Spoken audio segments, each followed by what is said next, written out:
Ko sem rodila svojega prvega otroka, sva bila z možem sama za praktično vse.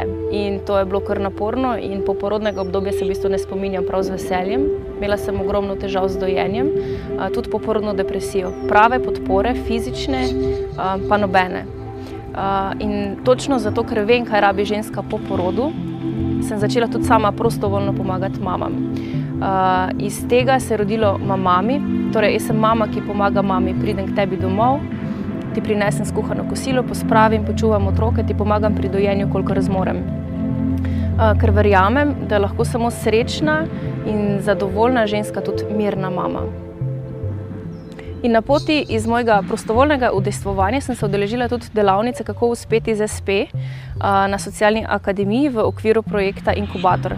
In projekt bi res priporočila vsem, ki imate svoje ideje, pa še ne veste, kako bi oblikovali in kako bi to, kar želite, to, kar počnete, spravili v eno formalno obliko in dejansko začeli živeti od tega, kar si vi želite in živeti od svojih idej.